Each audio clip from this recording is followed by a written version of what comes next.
Ok.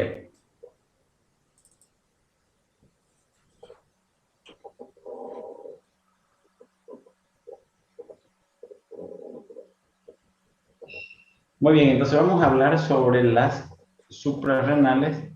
Las suprarrenales son dos pequeñas glandulitas ya que miden, que pesan alrededor de 10 gramos, que vendría a ser el equivalente a la puntita del dedo índice que tenemos, ¿ya? Entonces así de ese tamañito son las glándulas suprarrenales.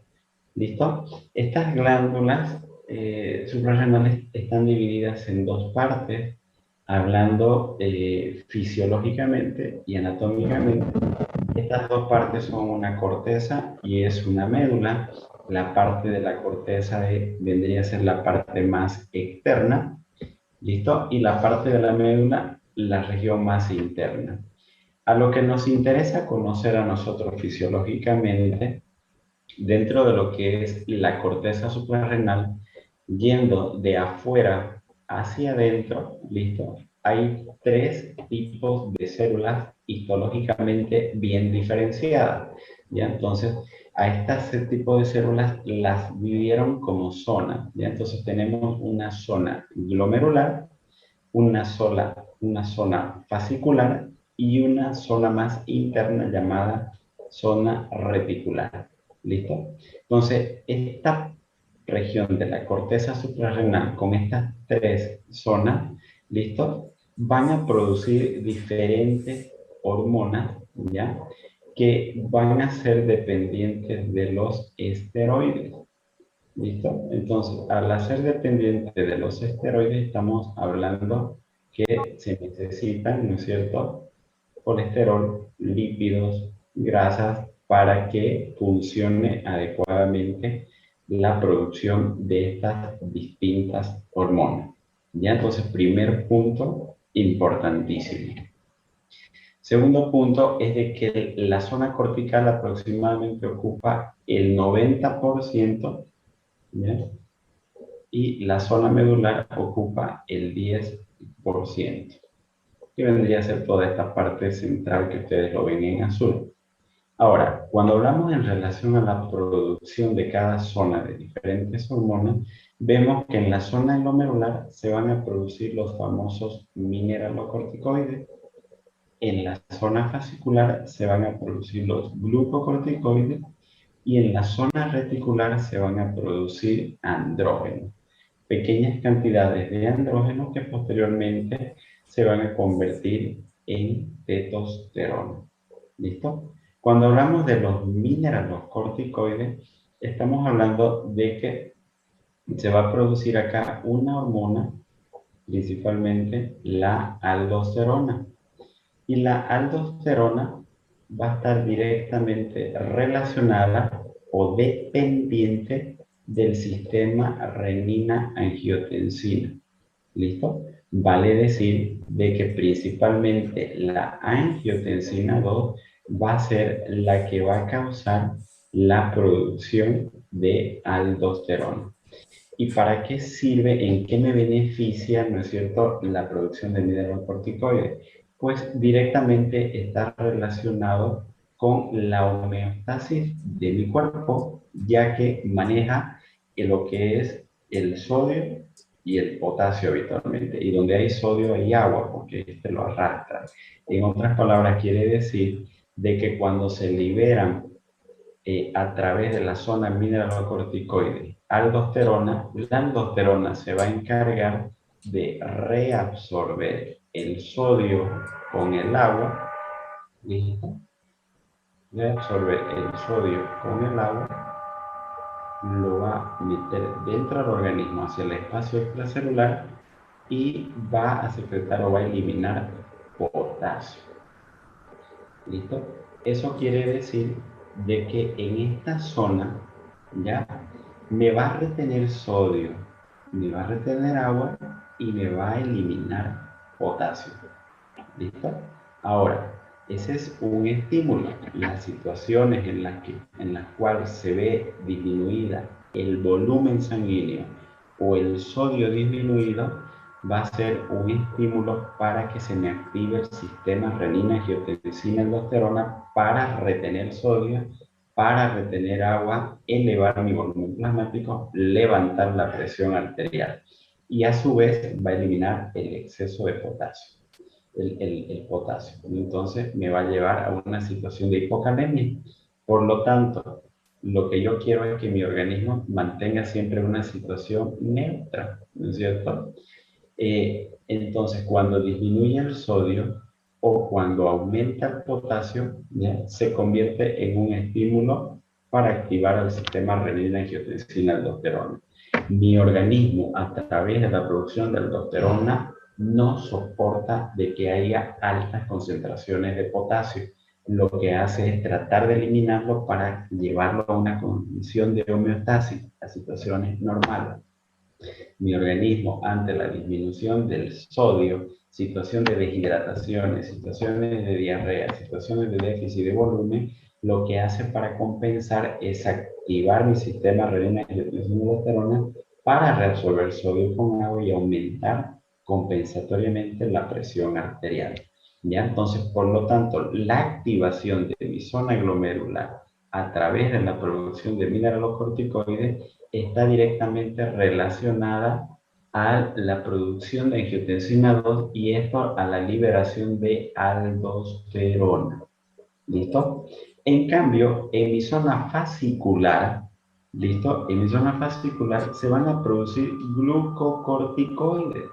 Y el glucocorticoide más importante es el cortisol. ¿Listo? Es el cortisol.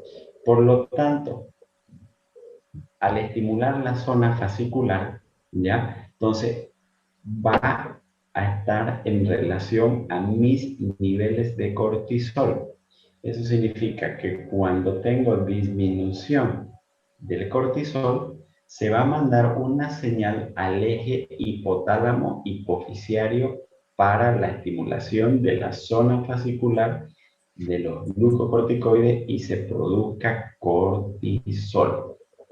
En otras palabras, va a ir al hipotálamo y va a producir factor liberador de corticotropina. En la hipófisis se va a liberar la adrenocorticotropina. Y la corticotropina va a ir a la corteza suprarrenal, a la zona fascicular, a liberar glucocorticoides, principalmente el cortisol. Cuando llego a condiciones de normalidad, se mandan señales negativas para que ya no se estimulen y se produzcan mayores cantidades de cortisol. ¿Listo? Y en la zona reticular es donde se van a producir pequeñas cantidades de andrógenos. ¿Ya? Entonces, estos andrógenos se van a convertir en pequeñas cantidades de testosterona tanto en el hombre como en la mujer, y estos nos van a dar los diferentes caracteres secundarios que tenemos. ¿Listo? Ahora, en la médula suprarrenal, ¿ya? Está encargada directamente con la producción de adrenalina y noradrenalina.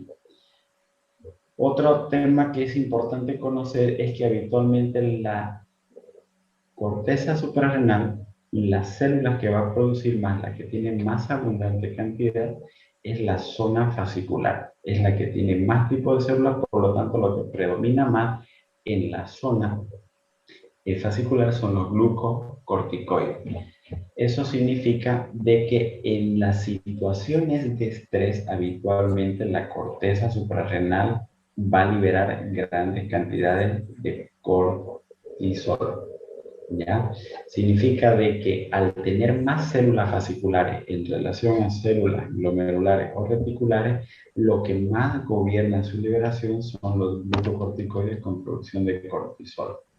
Eso también significa de que ante cualquier situación irregular dentro de la zona de la corteza suprarrenal, ¿ya? La que va a salir más afectada es la zona glomerular y de forma secundaria, ante la presencia de una lesión, por ejemplo, tumoral, puede afectar también de forma paralela la producción de mineralocorticoides y la producción de andrógenos, ¿ya? Entonces, vamos a ir también desglosando cada uno de estos. De todo esto que acá acabamos de ver, ahorita en este momento vamos a hablar de dos grandes grupos de enfermedades. Uno que son los excesos del cortisol, ¿ya? Llamado enfermedad de Cushing, y otro que es la disminución en la producción de cortisol, llamado Addison, ¿listo? O insuficiencia suprarrenal. ¿Ya? Entonces, todo esto que vamos a comenzar a hablar está directamente relacionado con el eje hipotálamo hipoficiario glándula suprarrenal. ¿Listo? Entonces, para eso es importante que nosotros conozcamos cuáles son las funciones en sí del cortisol. ¿Por qué será bueno el cortisol? ¿Por qué es malo a la vez el cortisol? ¿Listo? Entonces, vemos que el cortisol, ¿ya? Participa en múltiples funciones del organismo. Uno que actúa sobre el metabolismo intermedio del organismo, sobre el aparato circulatorio, sobre situaciones de adaptaciones al estrés, sobre el sistema inmune, sobre el proceso de la inflamación, etc. Veamos cómo es que funciona. Por ejemplo, sobre el metabolismo intermedio estimula la glucogénesis en el hígado. Eso significa de que rompe moléculas de glucógeno para liberar glucosa y de esa manera mantenernos en un estado de alerta y de glicemias normales o con tendencia a elevarse, ¿ya? Por otra parte, en situaciones de ayunas se convierte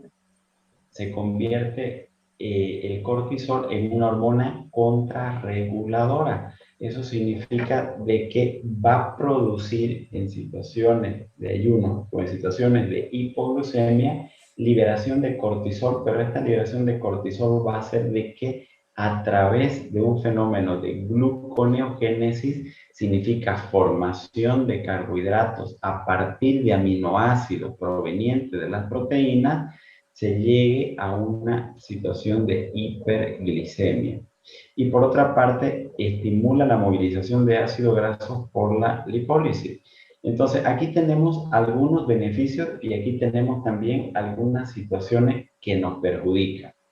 ¿Qué es lo adecuado tener en nuestro organismo de forma diaria? ¿Exceso de cortisol o normalización del cortisol o disminución en la producción de cortisol? ¿Qué es lo que ustedes opinan? ¿Cuál de esos tres rangos es lo que nos vendría bien a nosotros tener de forma diaria? Sin llegar a rangos de patología, sin llegar a una enfermedad de Cushing, sin llegar a una enfermedad de Addison.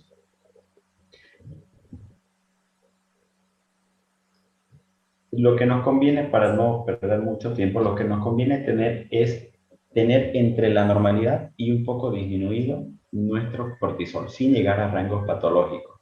Aclaro la situación. ¿Ya? ¿Por qué? Porque me beneficia en una parte en el sentido de que si yo quiero sacarle provecho para mantenerme en un estado de alerta y estar con mis niveles de glucosa bien normales, bien alertas, bien estimulados, bien atentos, con un flujo sanguíneo cerebral bien lleno, ¿ya? Esto lo voy a tener en las primeras horas de la mañana. Desde las 4 hasta las 6, 7 de la mañana es la hora en la que se libera mayores cantidades de cortisol. Entonces, si yo le quiero sacar provecho a esta liberación de cortisol, lo que tengo que hacer es levantarme a esa hora y leer lo más que pueda. Esa era la hora que yo habitualmente estudiaba, desde las 4 hasta las 6 de la mañana, todos los días en mi época de estudiante.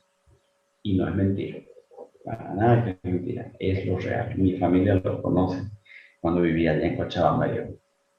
¿Ya? Entonces, la mejor hora para estudiar es entre las 4 y las 6 de la mañana porque ocurre una mayor liberación de cortisol, ya que me va a liberar mayor cantidad de glucógeno, ¿ya?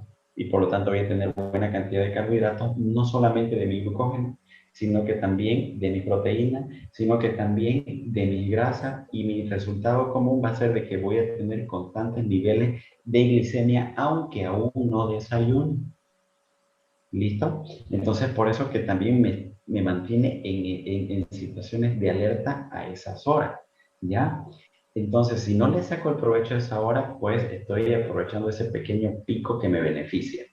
Pero, sin embargo, si se trata de una persona que quiere más bien, por ejemplo, ganar masa muscular, está en condiciones de entrenamiento, lo que menos me beneficia es el cortisol. ¿Por qué? Porque voy a utilizar como fuente de producción de carbohidratos a mis aminoácidos provenientes de las proteínas y voy a movilizar más ácido graso, por lo tanto va a haber más tendencia a los depósitos de grasa en lugares inhabituales. Por lo tanto, disminuyo mi masa muscular y al contrario aumento mi porcentaje de grasa con la producción de cortisol. Ahora, aquellas personas que van y comen a horas tarde de la noche, que pollo, que churrasco, que cualquier carbohidrato de forma excesiva, ese carbohidrato de forma excesiva, ya sumado a todo esto de acá, va a hacer de que se acumule mayor cantidad de carbohidratos. ¿Ya? Entonces, miren aquí una frase que les voy a mencionar y que tienen que comenzar a aplicarla. Nosotros en la noche no necesitamos energía para ir a dormir. ¿Qué significa eso?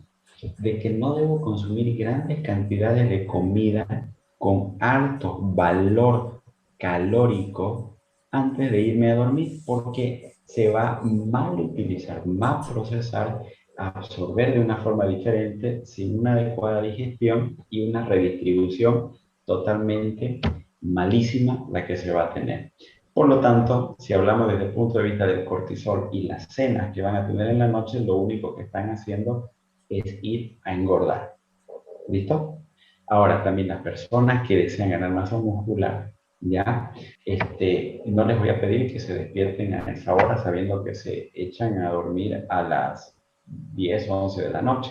No, no es cierto, porque necesito un reposo mayor y dejar pasar ese momento de liberación de cortisol, ya, para que estén en un descanso más sano.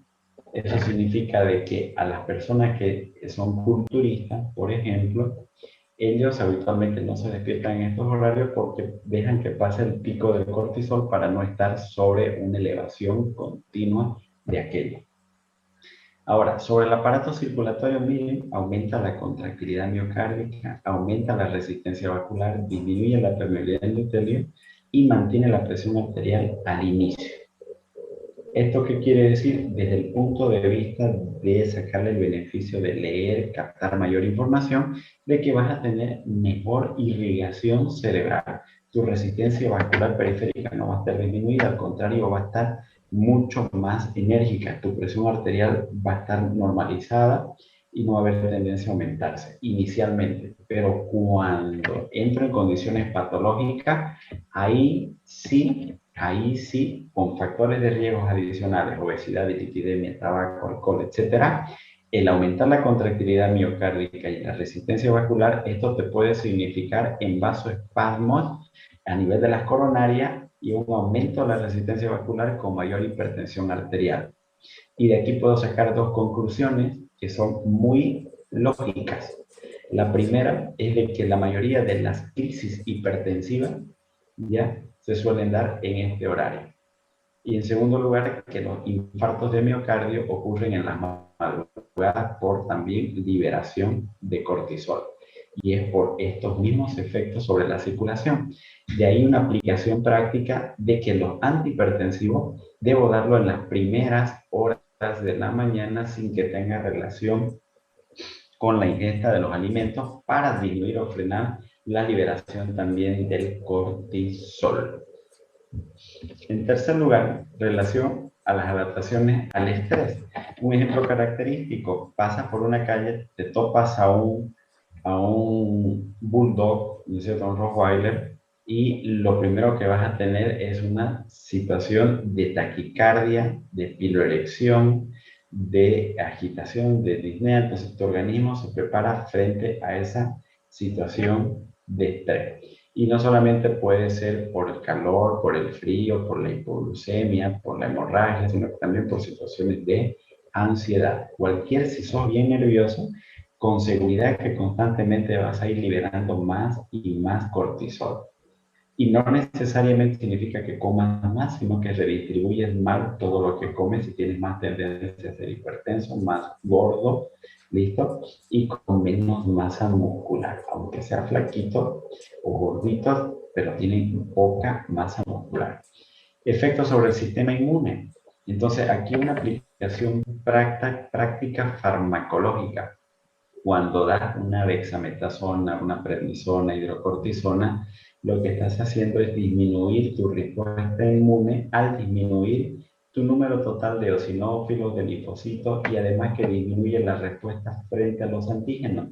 De ahí de que se habla de que los corticoides y el cortisol, cuando lo estimulas, son inmunosupresores. De ahí la importancia de que las personas que habitualmente toman corticoides son más susceptibles a los procesos infecciosos. Y eso es verdad. Y el efecto antiinflamatorio también, así como también te suprime la respuesta inmune, también te disminuye la respuesta inflamatoria. Sin lugar a dudas, dentro de todo el abanico de medicamentos antiinflamatorios, el mejor antiinflamatorio que tenemos son los corticoides.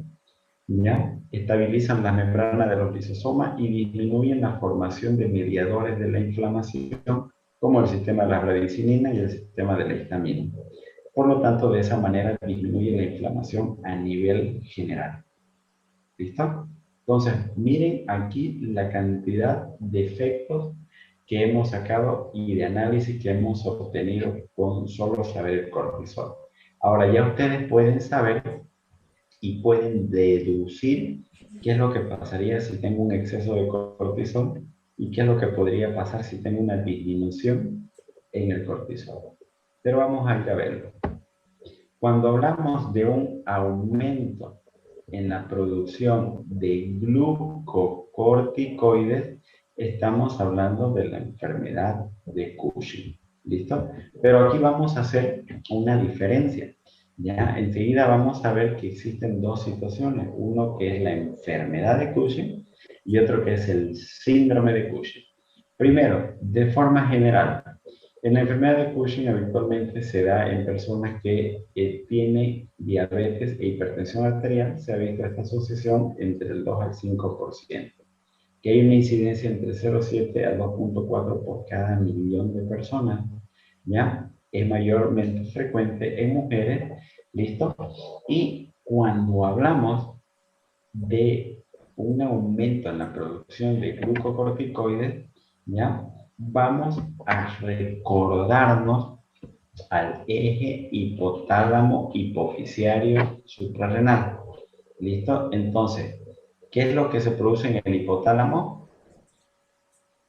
Hormona liberadora de corticotropina.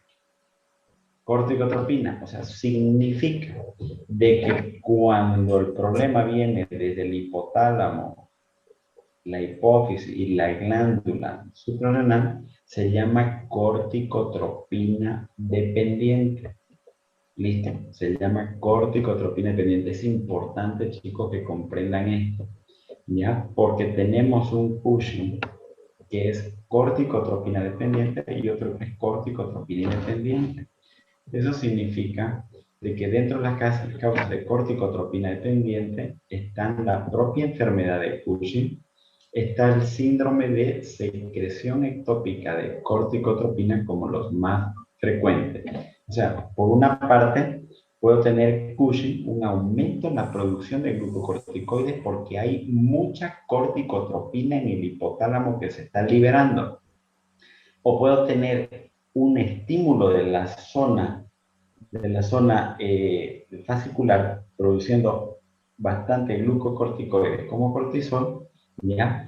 Porque se está produciendo de forma ectópica en otro lugar corticotropina y está yendo directamente a la suprarrenal, ¿ya? A estimularla y producir más cantidad de cortisol y no directamente desde el hipotálamo. Entonces, a eso se llama síndrome de producción ectópica de corticotropina. O puede ser también corticotropina independiente. significa que no tiene nada que ver el hipotálamo ni la hipófisis, sino que directamente en la glándula suprarrenal se autoestimula por un adenoma adrenal, por un carcinoma adrenal, por una hiperplasia macronodular, por una enfermedad nodular adrenal primaria pigmentada. Se autoestimula, ¿ya?, para la liberación de más cantidades de glucocorticoides. En ese sentido, entonces, tenemos enfermedad de Cushing, corticotropina dependiente, corticotropina independiente. ¿Listo? Corticotropina dependiente cuando el problema está en el hipotálamo, corticotropina independiente cuando el problema está en la misma glándula suprarrenal. ¿Ok? Bien. Entonces, dentro de los corticotropina dependientes, la enfermedad de Cushing en un 70%, y dentro de los corticotropina independientes, el adenoma adrenal es el más representativo. A lo que me iba, la enfermedad de Cushing, ya habíamos dicho que es habitualmente corticotropina dependiente en un 70%. Significa que el problema está en el hipotálamo o la hipófisis. Entonces, ¿qué es lo que va a llevar a eso? A una hiperproducción de corticotropina, un tumor hipoficiario productor de adrenocorticotropina. Sencillo. Y por otra parte, el síndrome de Cushing son todas las causas de exceso de cortisol, que en otras palabras podría ser aquellas situaciones que son corticotropina independiente, como el adenoma adrenal o la hiperplasia suprarrenal bilateral, como la neoplasia suprarrenal, hiperplasia macronodular, displasia micronodular, y una situación exógena y atrogénica, como que yo le dé exageradas cantidades de corticoides a esa persona y lo lleve a un síndrome de Cushing. ¿Listo? Entonces, ese síndrome de Cushing. Ahora, cuando hablamos de la enfermedad de Cushing, estamos hablando de una hipersecreción de ACTH en la hipófisis. Habíamos dicho que habitualmente por un tumor hipofisiario. Estos son corticotropina dependiente, ¿cierto? Entonces el problema está en hipotálamo o en hipófisis. ¿Qué es lo más frecuentemente encontrar? Entonces, un adenoma hipofisiario en un 90% de los casos. ¿Listo? De estos adenomas hipofisiarios se ha visto que son microadenomas, aquellos que son menos de 10 milímetros, de los cuales el 50% son menos de 5 milímetros. Y macroadenomas cuando son más de 10 milímetros. Ahora, también hay corticotropina dependiente, ¿ya?, por secreción ectópica.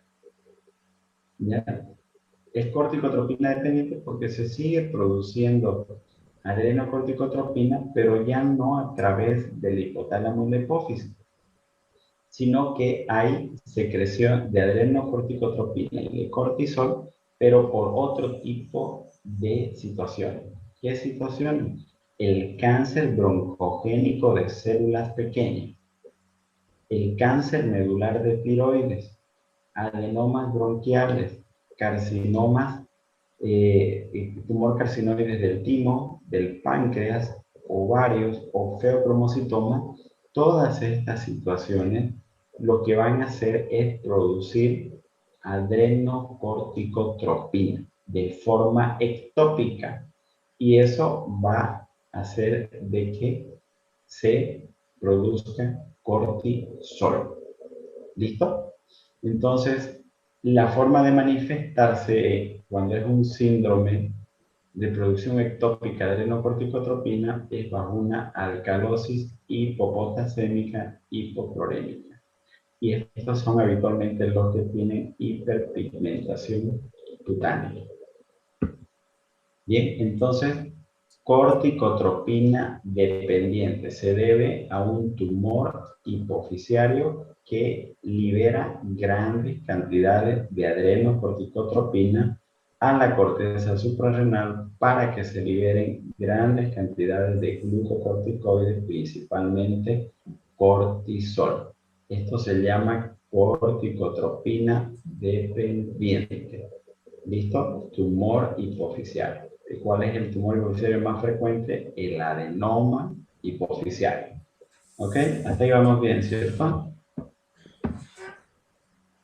Las otras causas están las neoplasias suprarrenales, 25%, hiperplasias nodulares, displasias micronodulares suprarrenales. Estas tres causas de acá son corticotropina independiente, significa que el problema está en la suprarrenal. ¿Listo? Eso es lo que tiene que saber. Cuando es una neoplasia suprarrenal, estos pueden ser bajo la forma de adenoma o carcinoma. ¿Listo? La hiperplasia nodular igual produce una hipersecreción de ACTH como de adenoma suprarrenal, directamente ahí en la glándula. Ahora, hay las causas exógenas, están los glucocorticoides, las personas que reciben corticoides de formas exageradas, y entonces también van a tener esa misma situación. Entonces, miren la distribución, como les decían, tienen entonces los que tienen hiperproducción de cortisol, ¿cómo es que está la masa muscular?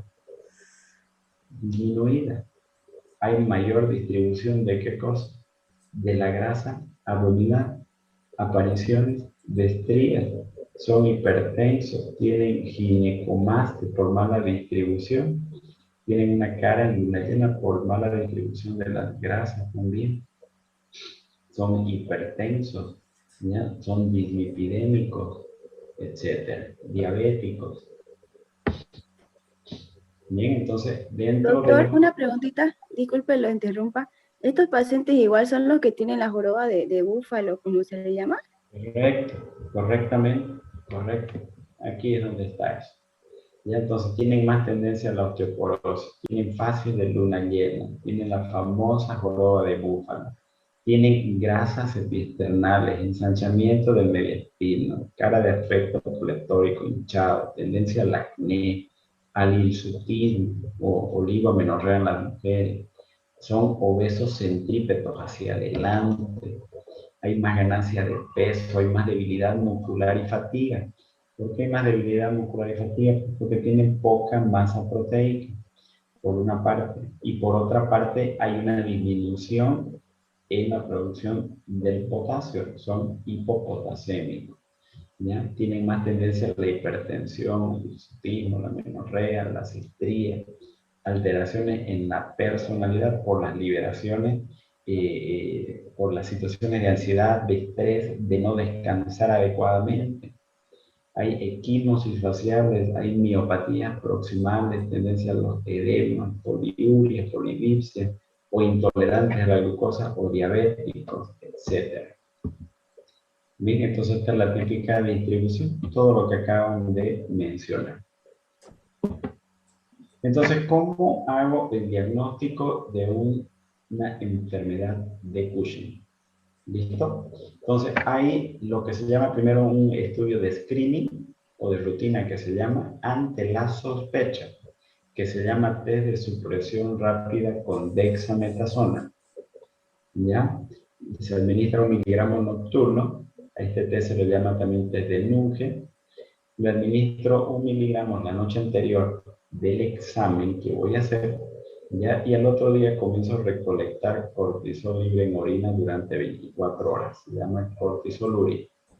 Si mi resultado me arroja mayor a 100 o 150 microunidades en 24 horas de cortisoluria, ya es suficiente para que diga que es sugestivo de una enfermedad o síndrome de Cushing. ¿Listo? Ante esa sospecha yo tengo que volver a realizar un cortisol libre en 24 horas, pero a través de una supresión débil con dexametasona. Esta supresión débil en realidad lo que se quiere es aplicar en total una dosis de 2 miligramos de dexametasona, que puede ser 0,5 cada 6 horas o que puede ser 2 miligramos en dosis única, ya la noche anterior. Se llama test de Lipton. Y este se confirma, ¿ya?, si el cortisol plasmático es superior a 1,8.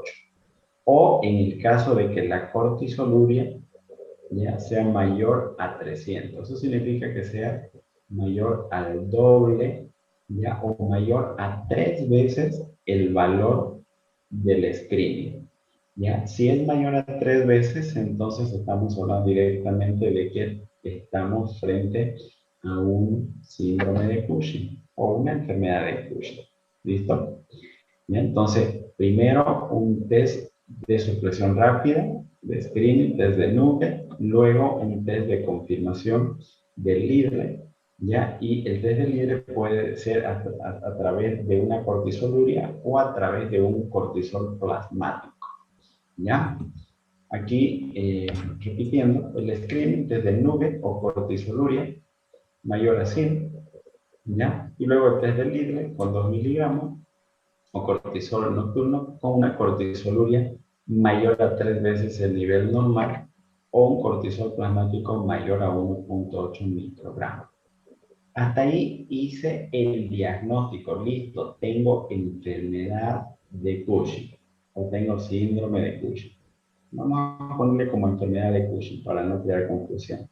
Ahora yo necesito hacer el diagnóstico etiológico. Esa enfermedad de Cushing que tengo, ¿será que es por un problema en el hipotálamo o la hipófisis? ¿O será que hay algún tumor que está produciendo ACTH, entonces entrará dentro de los córticos dependientes? ¿O será que es un problema en la suprarrenal que me está causando un corticotropina independiente? ¿Me entiendes? Entonces, para eso, entonces, tengo que hacer la determinación de adrenocorticotropina. Por eso, para el diagnóstico etiológico, aquí sí importa la adrenocorticotropina.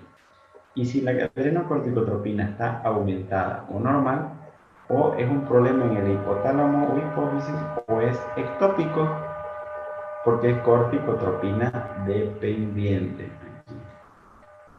En cambio, si no se eleva la adrenocorticotropina o está disminuida, ¿listo? Es un corticotropina independiente. Eso significa que no se me está elevando por la vía del hipotálamo de hipófisis, sino que se está formando, se está secretando adrenocorticotropina por otra vía o directamente cortisol en la misma glándula suprarrenal por un tumor suprarrenal. ¿Listo? Bien, entonces si sabemos que la adrenocorticotropina es el más importante, entonces aquí tenemos que ver el resultado, ¿no? Si tenemos una adrenocorticotropina baja, entonces estamos hablando de que es adrenocorticotropina independiente. Entonces el problema ¿dónde va a estar? En las suprarrenales, ¿cierto? Por lo tanto, ¿cuál es el estudio que tengo que hacer? Una tomografía de la suprarrenal para ver si es un adenoma o es un carcinoma. Si es un adenoma, este va a medir menos de 4 centímetros, si es un carcinoma, más de 6. Por el contrario, si es una adrenocorticotropina dependiente, este va a ser mayor a 10. Aquí tengo que hacer una supresión fuerte con dexametasona. Eso quiere decir que puedo volver a administrar 2 miligramos de dexametasona. Y tengo que obtener dos tipos de resultados. El primero, si al dar más corticoide voy a obtener un descenso del cortisol mayor al 50-90%, ¿listo? Significa de que el problema está en el hipotálamo o en la hipófisis porque se está chocando con un tumor hipofisiario. ¿Listo? Entonces aquí se solicita una resonancia magnética hipotálamo hipofisiario con gadolina. ¿Ya? Por el contrario, si al administrar corticoide hay un descenso del cortisol que es menor del 50-90%, significa de que el problema de la producción de adrenocorticotropina no es en el eje hipotálamo hipofisiario, sino de que más bien es de forma ectópica. Entonces tendré que buscar un tumor broncogénico, tiroideo, timo, páncreas, ¿no es cierto? Ovario, feocromocitoma, a través de un una tomografía cérvico, tóraco, abdominal. ¿Listo? Hasta ahí nos vamos a quedar para evitar confusión. ¿Listo? El tratamiento en el caso de las neoplasias suprarrenales, ya entonces es a través de medicamentos quimioterapéuticos como el mitotano o el cisplatino o en algunas situaciones la extirpación quirúrgica. En caso de la hiperplasia suprarrenal, o se hace una resección del tumor hipoficiario si existiese o una hipofisectomía con el afán de que no se produzca de ninguna manera mayor cantidad de adrenocorticotropina, o lo más adecuado en una hiperplasia suprarrenal, hacer un bloqueo químico de la suprarrenal, llamada suprarrenalectomía química. Esto significa disminuir el tamaño y la producción de cortisol a través de ketoconazol, a través de este antifúngico. Se ha demostrado que tiene buen efecto. 600.000-200 miligramos día. O aminoglutetimida, o metirapona también. El más utilizado es el ketoconazol.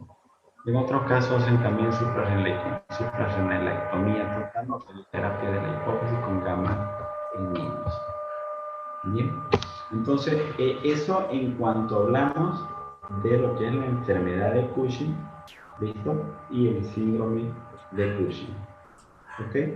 Eso es en cuanto hablamos de la zona fascicular, donde se producen glucocorticoides relacionados al exceso en la producción de glucocorticoides, ¿cierto? Ahora tenemos, antes que la zona fascicular, tenemos una zona glomerular. La zona glomerular produce mineralocorticoides, ¿cierto? Y habíamos dicho que esos mineralocorticoides, el más importante es la aldosterona. Y la aldosterona dependía de la angiotensina 2, ¿cierto? Ahora, veamos cómo funciona este sistema renina-angiotensina-aldosterona.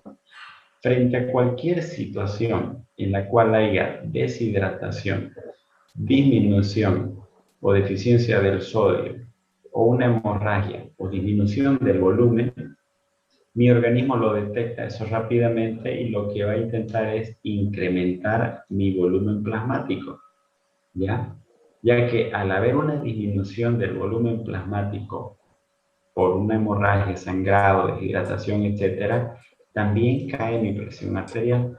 Al caer la presión arterial, mis células yuctaglomerulares del riñón van a producir renina. La renina va a hacer que en su paso por el hígado se libere angiotensinógeno y este libere angiotensina 1. Y la angiotensina 1, al pasar por el pulmón, va a hacer que la enzima convertidora de angiotensina 1 se convierta en angiotensina 2. La angiotensina 2 se convierte en el más poderoso vasoconstrictor arterial que tenemos en nuestro organismo, por una parte. Y por otra parte, va a ir a la corteza adrenal, la angiotensina 2, listo, se va a ir a la zona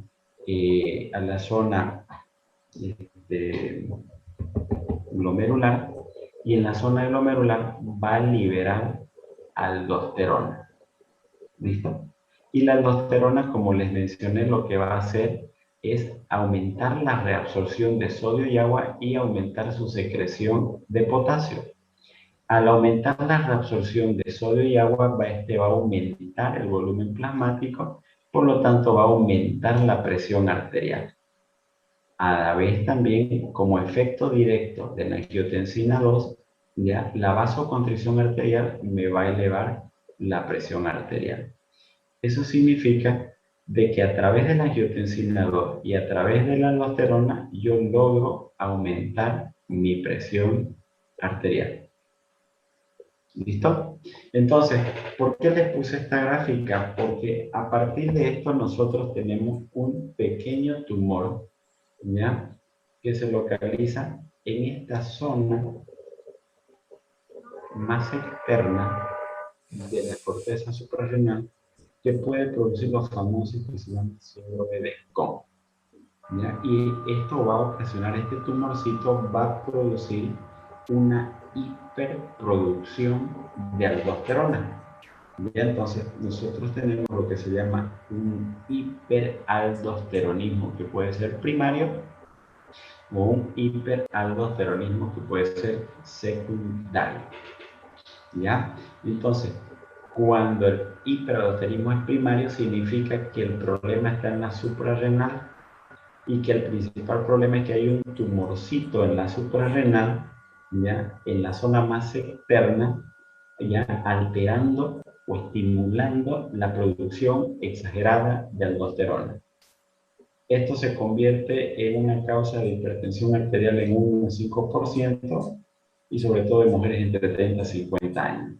Si nos damos cuenta, entonces, en el hiperaldosteronismo primario, ya es un aumento en la producción de aldosterona independiente de la renina.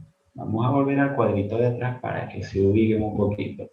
Entonces, aquí resulta que vamos a tener un tumorcito en la corteza adrenal que va a estimular la producción de aldosterona y que no tiene relación con el incremento de la renina.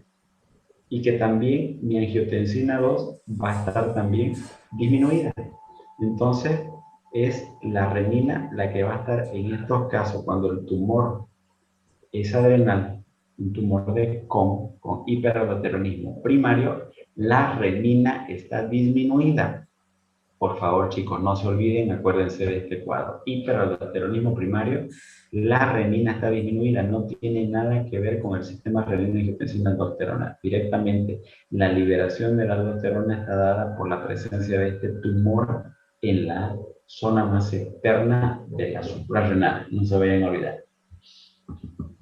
¿Ya? Entonces, por lo tanto, el aumento en la producción de aldosterona, que es lo que va a ocasionar mayor retención de sodio. Esa mayor retención de sodio me va a llevar a una hipernatremia con mayor retención de líquido y a una expansión de líquido extracelular. Y por otra parte, habíamos dicho que retiene sodio y agua y elimina qué cosa, potasio. Y eliminar potasio dentro de mi organismo, lo que voy a quedar es con hipopotasemia. Por lo tanto, va a haber menor capacidad renal de concentrar la orina. El cuadro clínico, obviamente, resultante de esta retención excesiva de sodio va a terminar siendo una hipertensión diastólica, con cefalea, debilidad muscular y fatiga por la hipopotasemia, con poliuria y polidipsia, ¿ya? Porque estoy reteniendo más cantidad de líquido. En otro sentido, va a haber también proteinuria en un 50% y me puede llevar a una insuficiencia renal en un 15%. Como no es dependiente de la renina, ya entonces no hay edema. ¿Ok? En cambio, el hiperaldosteronismo secundario habitualmente es extrasuprarrenal. Ojo con este término, extrasuprarrenal. Significa que está en otra parte de toda la activación del sistema renina-angiotensina-aldosterona, pero no en las suprarrenales. Entonces, aquí está directamente relacionado con el aumento de la renina. Y el aumento de la renina es lo que me va a producir de forma secundaria mayor producción de aldosterona. Entonces aquí puedo tener un reninismo primario.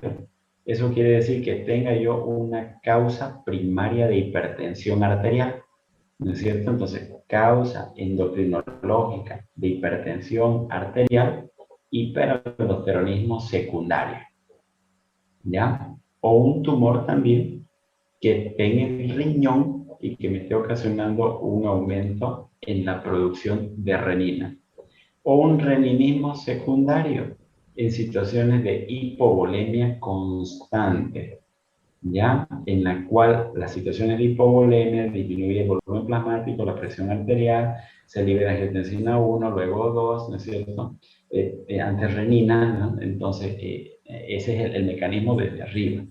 Entonces, en estos casos va a haber una adecuada respuesta al eje renina-angiotensina-aldosterona, va a haber una alcalosis también hipopotasémica va a haber un hiperaldosteronismo secundario sin edema ni hipertensión, solo en el caso de que sea un síndrome de Bartter o Kittelman, que es muchísimo más raro, pero sin embargo, cuando se agota tu sistema renina, angiotensina, aldosterona, entras en fases aceleradas de la hipertensión arterial y terminas teniendo edema, sobre todo cuando se debe a un reninismo primario. ¿Listo? Entonces no se vayan a olvidar, hiperaldosteronismo primario, hiperaldosteronismo secundario. En uno con disminución de la renina y sin edema con hipertensión arterial, en el otro extrasuprarrenal con reninismo primario con una hipertensión arterial primaria, ¿cierto? Con aumento de la renina y de forma secundaria mayor producción de aldosterona, ¿no? Entonces, aquí en una tomografía donde se puede ver ya múltiples lesiones, ya no solamente en el riñón, sino también parte en las suprarrenales. Diagnóstico diferencial con exceso de mineralocorticoides, ¿ya? De la hiperplasia nodular, no responde a la suprarrenalistomía. La única indicación, la hiperpotasemia severa. El tratamiento en los casos de hiperaldosteronismo. Si estoy reteniendo harta cantidad de sodio y agua, pues ¿qué es lo que tengo que hacer? Restringir ingesta de sodio porque si no voy a retener más. Si estoy teniendo por una parte retención de sodio, también estoy eliminando exceso de potasio y quedándome con poco potasio en mi organismo, haciendo hipopotasemia. Por lo tanto, lo que debo administrar son diuréticos ahorradores de potasio, como la espironolactona. Y en último caso, la suprarrenalectomía. Aquí una relación entre la aldosterona y la lesión vascular. Se ha visto que las bajas concentraciones de angiotensina 2 en hiperaldosteronismo primario tienen mayor incidencia en relación a la hipertrofia ventricular izquierda, mayor albuminuria, mayor accidente cerebrovascular, porque el hiperaldosteronismo ya hemos visto primario por un tumor, un adenoma habitualmente suprarrenal, lo que va a ocasionarme es mayor retención de sodio, agua, hipertensión, cefalea, etc. Por lo tanto, se ha visto que hay mayor aumento de la resistencia vascular periférica y puede haber mayor impacto renal con proteinuria y falla renal. Entonces puede haber accidentes vasculares y albuminuria e hipertrofia ventricular izquierda. Por otra parte, se ha visto que cuando llegan a tener insuficiencia cardíaca clase funcional 3 y 4, con espironolactona y antagonistas de receptores de mineralocorticoides, como la eplerenona, reducen la mortalidad en un 30%. ¿Listo? Entonces la eplerenona se convierte en un excelente medicamento para disminuir la producción exagerada de aldosterona. Ok, listo. Entonces, y ya y por último pasamos, bueno, no por último, luego nos falta todavía el tema de la médula, ¿ya? En relación a la enfermedad de Addison, ¿ya? Ocurre todo lo contrario al tema del cortisol. Y por una parte teníamos la enfermedad de Cushing con un exceso en glucocorticoides. Cuando tenemos una disminución en la producción de glucocorticoides, tenemos lo que se llama la enfermedad de Addison. Y lo vamos a clasificar como una insuficiencia suprarrenal primaria a la enfermedad de Addison, ¿ya? Cuando el problema está directamente en la glándula suprarrenal, hay una incapacidad de la suprarrenal para elaborar cantidades adecuadas de hormonas, ¿listo? Y por otra parte, la insuficiencia suprarrenal secundaria, cuando hay formación o liberación inadecuada de adrenocorticotropina. ¿Listo? Entonces, cuando hablo de formación o liberación inadecuada de adrenocorticotropina, significa de que hay poquitísima cantidad de adrenocorticotropina insuficiente para producir cantidades adecuadas de cortisol. Por lo tanto, lleva a una deficiencia. ¿Ya? Entonces, esas son las dos causas. Y habitualmente, la insuficiencia suprarrenal secundaria se debe a la terapia con corticoides. Eso significa que yo puedo tener por corticoides o llevarlo al paciente a un Cushing o llevarlo al paciente a una insuficiencia suprarrenal secundaria. Cualquiera de los dos espectro. La enfermedad de Addison se debe básicamente a una destrucción de la glándula en un 90%. Y esta destrucción se debe a que la enfermedad de Addison es un proceso autoinmune en el cual va a comenzar a destruir mi glándula suprarrenal, ¿ya?, a través de la formación de anticuerpos contra la adrenocorticotropina, ¿ya?, o contra mutaciones genéticas a través del receptor de la adrenocorticotropina. Por lo tanto, no se va a producir cortisol. En la forma secundaria, ya hay un hipopituitarismo con una inhibición del hipotálamo por esteroides, ya de forma exógena o de endógena. Significa de que, por ejemplo, si yo doy prednisona 40, 60 miligramos de forma diaria, ¿listo? Y de repente yo corto y dejo de darle esa dosis, ¿ya? Entonces lo que voy a hacer es una inhibición del eje hipotálamo hipoficiario. Es por eso que cuando yo administro corticoides, debo ir disminuyendo la dosis de forma progresiva para evitar un bloqueo del eje hipotálamo hipoficiario. ¿Listo? Entonces, aquí hay algunos grupos de riesgo, por ejemplo, algunas enfermedades autoinmunes que se asocian con el Addison, como el Hashimoto, la diabetes tipo 1, la anemia perniciosa, el vitiligo. Algunas enfermedades infecciosas también pueden producir Addison, como el VIH, el citomegalovirus, la tuberculosis puede llevarme a una enfermedad de Addison con insuficiencia suprarrenal primaria, la candidiasis, la histoplasmosis, etc. ¿Cuál es el cuadro clínico? Entonces, habitualmente le llaman la enfermedad de las 4 H. ¿Ya? Esto significa que hay hipotensión arterial, hay hipoglucemia, hay hiperpigmentación y hay hiponatremia. Grábense eso, es una enfermedad de las 4 H. Hipotensión arterial, hiperpigmentación, hiponatremia, ¿ya? Hiponatremia, hipoglicemia. ¿Listo? Entonces esas son las 4 H.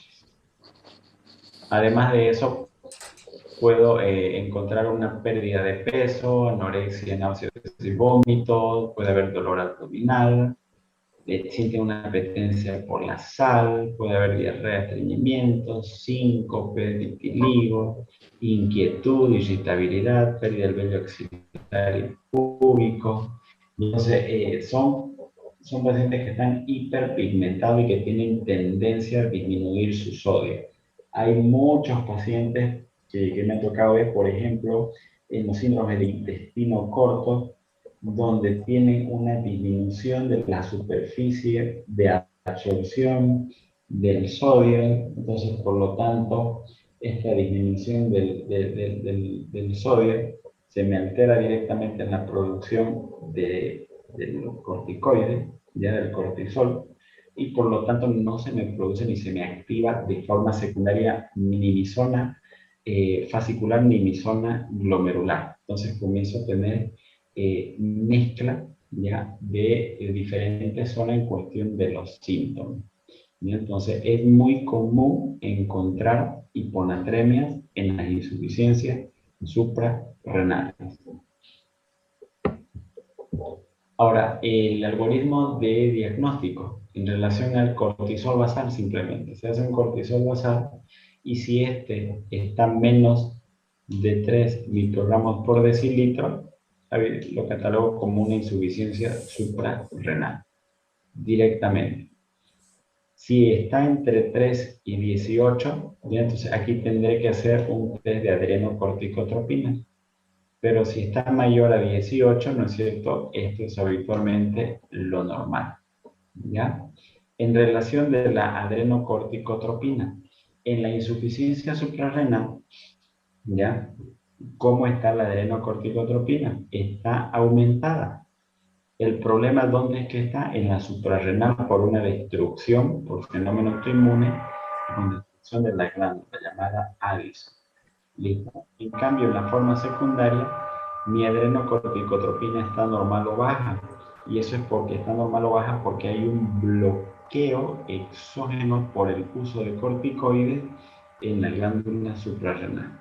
¿Listo? Entonces no se vayan a olvidar de aquello. Entonces el tratamiento habitualmente en la insuficiencia suprarrenal, ¿ya?, es la hidrocortisona.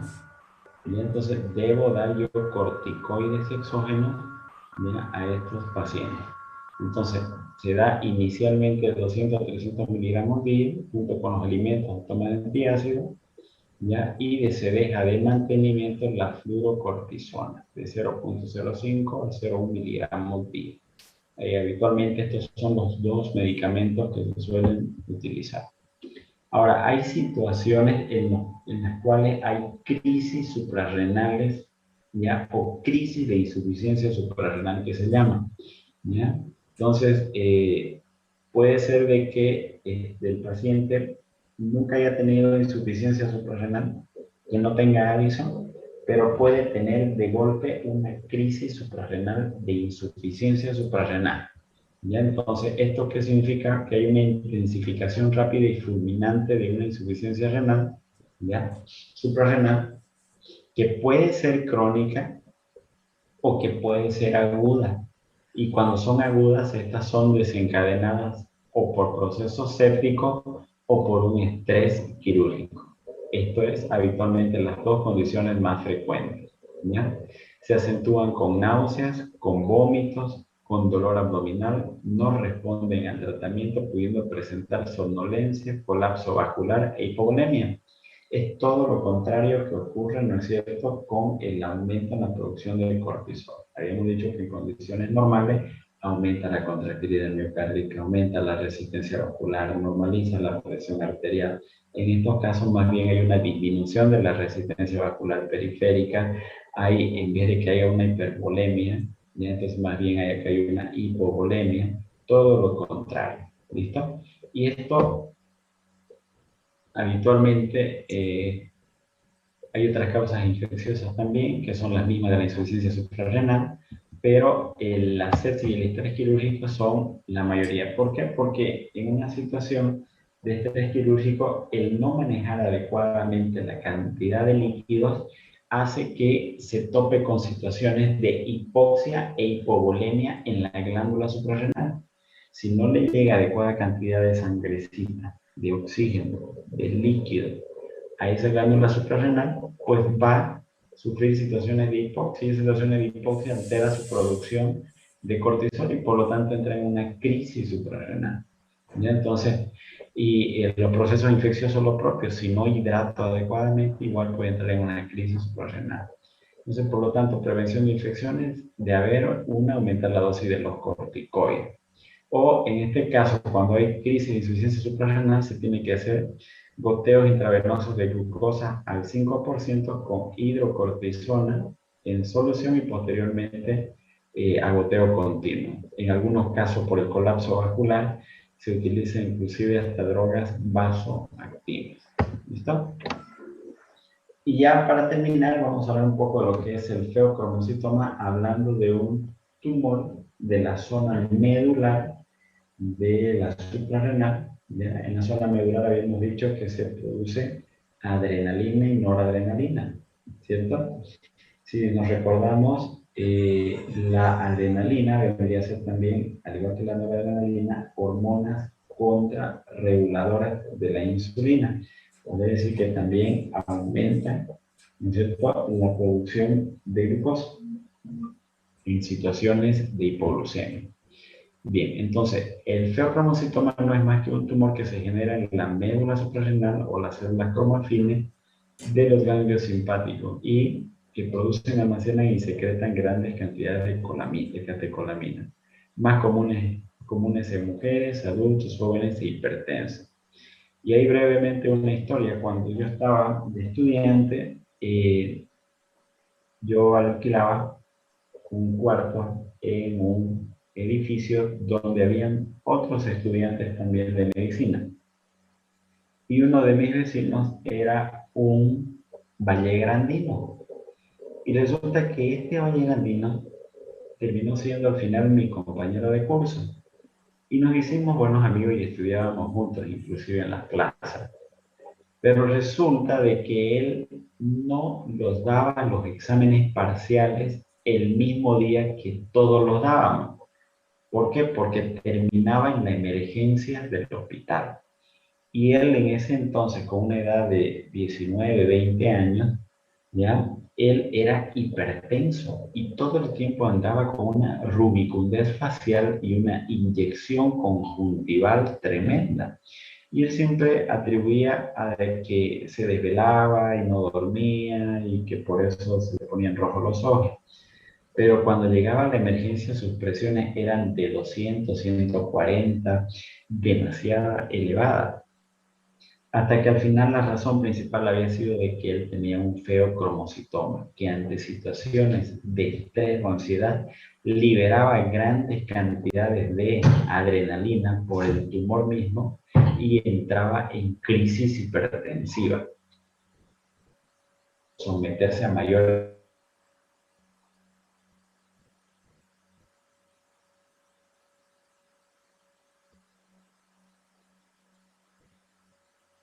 para que pueda. Ya posteriormente se sometió ya a una cirugía, después de hacer los estudios y todo lo demás, le retiraron el tumor y bueno, comenzó a controlar la presión y a hacer su vida un poco más llevadera. ¿Listo? Entonces, eso es lo que tienen que entender luego. Ya se presentan personas jóvenes y son habitualmente estos hipertensos. ¿Ya? Entonces, miren, es aquí donde se ubica, ¿ya? En la zona medular, el adenoma adrenal que también presenta.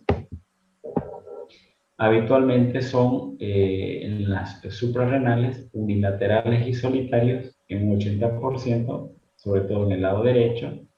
Son menores a 10 centímetros, suelen pesar más de 100 miligramos hasta un máximo de 3 kilos. Son benignos, bien vascularizados, ¿ya? Y sobre todo liberan adrenalina y noradrenalina. También hay feocromocitomas suprarrenales y habitualmente se localizan en cualquier otra región de abdomen o en tórax, más frecuentemente.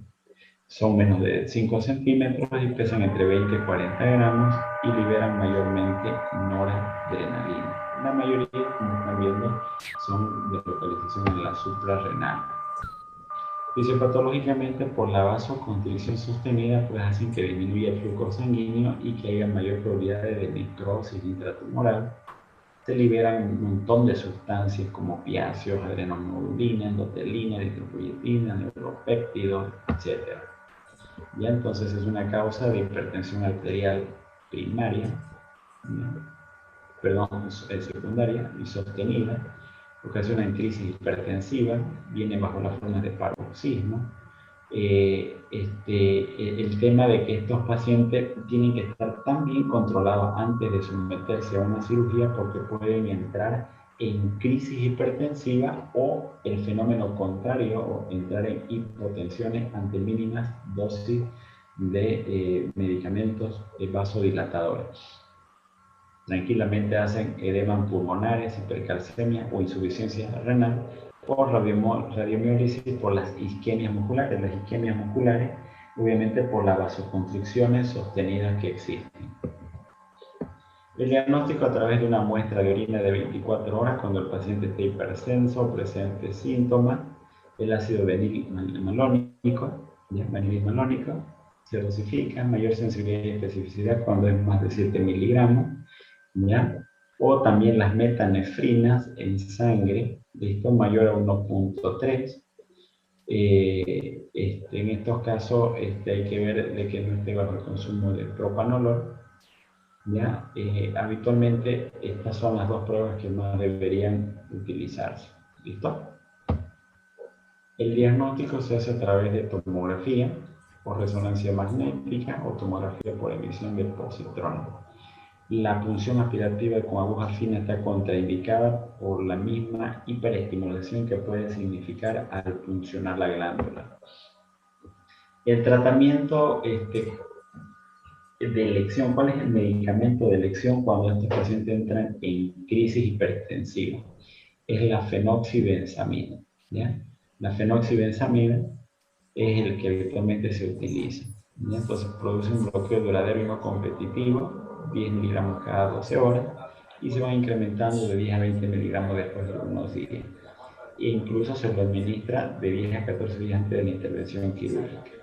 Cuando llegan en crisis hipertensiva y necesito reducir la presión arterial dentro de los 20 a 30 minutos que ha ingresado por una emergencia hipertensiva, y entonces el ideal, la fentolamina endovenosa, ¿listo? Es el principal medicamento.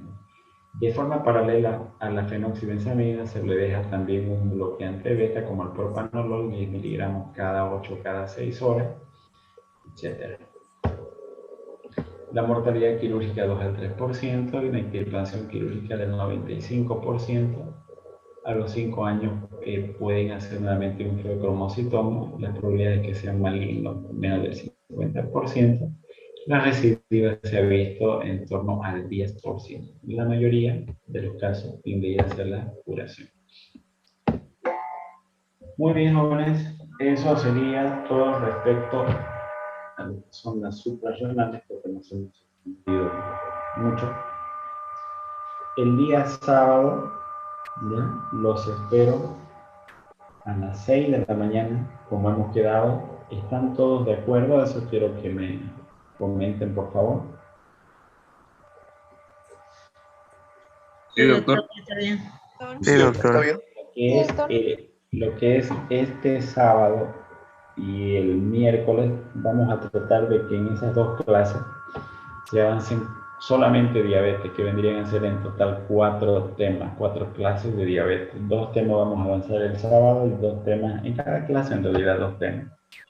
Entonces esperemos que pueda terminar hasta el siguiente miércoles para que el siguiente sábado hablemos de paratiroides y síndrome metabólico. ¿Listo? Así que no se lo pierdan, todo sobre diabetes comenzamos a hablar sábado a las 6 de la mañana. ¿Listo? Donde su mayor liberación de cortisol va a estar ahí aumentadita. Listo, doctor. Doctor, una pregunta. Sí. Doctor, disculpe, ¿eso es lo que mandó en el grupo de clases? ¿Son los temas que vamos a dar en el práctico? Sí, mandé ahí una lista de temas. Esas listas de temas son tanto para el examen práctico como para el examen final teórico. Y acerca de donde dice enfoque de las anemias, ¿se refiere a todas las anemias que hemos visto? Claro, o sea, tienes una hemoglobina de 10, ¿cuál es tu enfoque? ¿Cómo te vas a estudiar al paciente que tiene anemia? ¿Cuáles son los pasos a seguir? Ah, ya. Y acerca del el número 18 que dice hemograma normal, todo sobre los primeros Todo temas lo de que la... es serie roja, serie blanca, serie plaquetaria. Ya, doctor, gracias. Además que no se olviden, ustedes hicieron una actividad práctica, ¿no es cierto?, de un cuadro comparativo de la serie roja, blanca y plaquetaria, ¿recuerdan? Y lo hicieron muy bonito, me gustó, fue uno de los trabajos que más me gustó de la mayoría. Entonces, ese es el hemograma normal, un cuadro comparativo con valores normales, lo que significa cada alteración, ¿no es cierto? Entonces, eso es lo que de ahí voy a preguntarle, de sus mismos cuadros. Ya, gracias. Ok, doctor. Doctor, una cosita más. En la nota que usted escribió también dice que va a pedir al estudiante que diga un número del 1 al 25. La secuencia obviamente no va a ser la misma que usted pone ahí en los temas.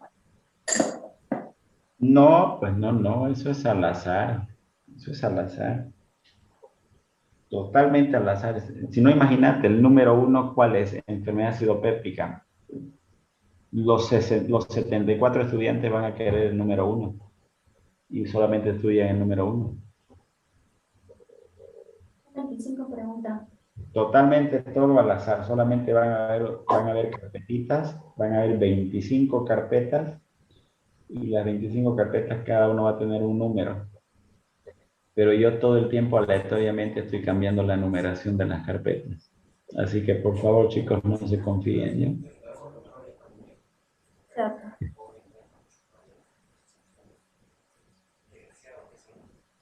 Muy bien, Talía, te espero mañana entonces y con el resto de los jóvenes nos vemos el día sábado a las 6 de la mañana. Espero tener la misma cantidad de hoy día de participación, de presencia de 59. 59 habían, ahorita hay 52. Ya, entonces vamos a ver cómo están ese día. Los veo, chicos, que Dios los bendiga, aliméntense y nos vemos el sábado. Hasta luego. Hasta luego, doctor. Gracias. Doctor.